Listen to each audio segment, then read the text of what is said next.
Hi everybody, Charlotte here from Charlotte's Books, and today I'm going to be reviewing Hello, I Love You by Katie M. Stout. This is Stout's debut novel, and it is about a girl named Grace who decides to sort of run away from her life and her dark past to go to boarding school in South Korea. She happens to have a pretty famous family, so that's one of the reasons for her drastic move. Her brother's in the music industry, her father's a producer, and she doesn't really have a good relationship with her mom for further realized issues. She goes to South Korea and she makes instant friends with her roommate, and her roommate's brother happens to be a big K-pop star, and romance ensues. Regular teen hijinks. I gave this book a 3 out of 5 stars. I was very excited by the premise, not necessarily because I'm super interested in K-pop, although I just haven't given it a chance. It's not that I'm not. I thought it was a really interesting spin on the boarding school aspect, the boarding school teen novel, and the author did say somewhere, I think on her blog, that she set out to write a boarding school book, but then she decided to throw in the South Korea thing. There were problematic things with this book, and it was mostly from the viewpoint that the author wasn't totally versed in writing from a Korea standpoint. Like, I'm not an expert in the slightest, but I went on Goodreads when I was reading it. There's a particular quote. I'm not going to include it in this book because I don't want a whole book to be judged by a certain quote, but this quote was very problematic and people were pointing that out in their reviews, and it was just very uneducated about the country. You know what? There's an aspect where it's like, oh, this girl's American, she's just totally been displaced from the South to a whole other country and she doesn't know what she's talking about. But then there's another aspect where it's like, how much of this is necessary to be rude but still constructive as she develops. And Grace does develop as the book goes on. She does note at the end of the book that she noticed how much of an ignorant American she was at first when her mother and her sister visit her. There was development on that end, but I can definitely see why some people didn't like this book. I liked it for a fun, beachy read, although I did not read it at the beach. If you take this book with a grain of salt, you will enjoy it.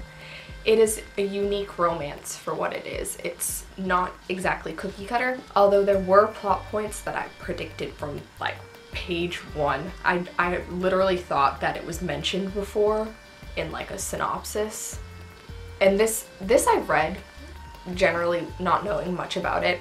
I think Lizzie Books had it in one of her videos. I went after I heard her say the synopsis, or someone, I think I saw a bunch of YouTubers with this, and then I bought it straight up on Amazon. And I don't usually buy books full price these days, but I bought this full price, so that's why I was also more willing to give it a chance. The plot is very predictable, but you will stay for the characters and see what happens. I sort of went into this hoping it would be kind of like Fangirl, and I mean, it wasn't, but it was still good. Like, it's a good book. It's not great. It's not add to your favorites list great. Although that is kind of judgmental of me to say because you could love it, but it's a good book. The thing I liked the best was probably Grace and Jason's relationship. Jason is the name of the brother. The roommate's name is Sophie, and she is not really fleshed out very much. It's really only Jason and Grace who are fully fleshed out, but their relationship was what I liked because he was a douchebag a lot of the book. He redeemed himself more so than I think Damon ever did in the Lux series, but he also wasn't a douche at that level. I'm getting off topic. I did think there were realistic reasons behind a lot of the characters' actions, which is something I take issue with when there isn't realistic reasons that this character is acting like a douche. I liked their relationship. I liked how that grew. Grace as a protagonist was okay. She wasn't like amazing, but she wasn't bad, other than the ignorant American thing. But at the same time, I feel like any American, if you put them in the situation she was in, would be just as ignorant. There's definitely the ignorant American stereotype, and that is not totally unfounded. High points of this book were the setting. It's described pretty well. I followed along with it. Don't know how accurate it is because I should look into that myself. But also Jason and Grace's relationship. If you like the boarding school trope, and I do, I'm a sucker for it, you will like this book.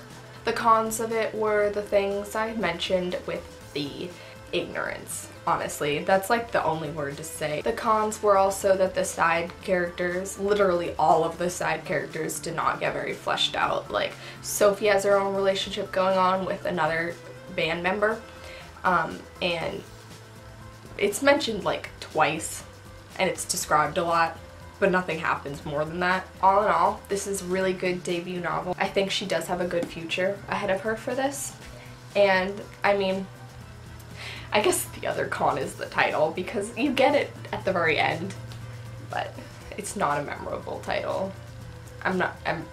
It's not very memorable. But this cover is very cute. Grace's struggles with school are very realistic, although I think it's ridiculous she applies to college so late. But we're good. This is a good book, good solid 3 out of 5 stars. And I do recommend it if you are looking for a sort of, not completely mindless read, but a sort of, not easy, but like between those two. Choose your adjective. Alright, thank you for watching this video. I'm currently reading The Miseducation of Cameron Post, so perhaps there will be a review for that soon. And goodbye! Like,